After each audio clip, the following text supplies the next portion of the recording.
Hello అండి, అందరికి నమస్తే. బాగున్నారా? నేను బాగున్నా. ఈ సండే స్పెషల్ మా ఇంట్లో ఆంధ్ర స్పెషల్ చిల్లీ చికెన్ చేస్తున్నా. ఫస్ట్ మిరపకాయలు మిక్సీకి వేసుకుందాం.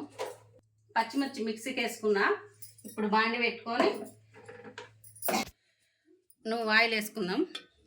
నెయ్యి 2 స్పూన్ల నెయ్యి, 2 స్పూన్ల ఆయిల్. ఇప్పుడు పచ్చిమిర్చి పేస్ట్ వేసుకుందాం. వేసుకోవాలా అల్లం పేస్ట్ బాగా వేపుకోవాలి, అది పచ్చివాసన పోయేలాగా.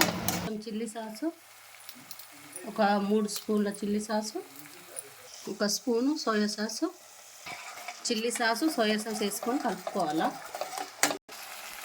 పసుపు వేసుకుందాం, ఉప్పు.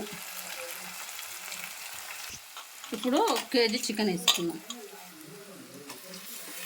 కేజీ అండి ఇది చికెను. కలుపుకుందాం. వాటర్ వేసుకుందాం. 10 నిమిషాలు ఇది ఉడకాల. బాగా మూత పెడదాం. 10 నిమిషాలు ఉడకబెడదాం. 1 స్పూన్ కాంప్లాన్ కలుపుకోవాలండి నీళ్ళల్లో. 1 స్పూన్ కాంప్లాన్ కలుపుకొని పోసుకో.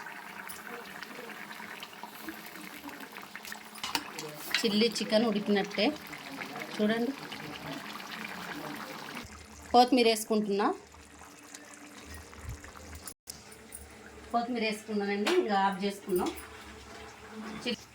Andhra special chilli chicken ready అయింది. ఆఫ్ చేసుకున్నాం. ఆంధ్ర స్పెషల్ చిల్లీ చికెన్ చూడండి, మస్త్ అయింది. Andhra special chilli chicken ready. నా రెసిపీ మీకు నచ్చినట్లయితే లైక్, షేర్, సబ్స్క్రైబ్ చేసుకోండి.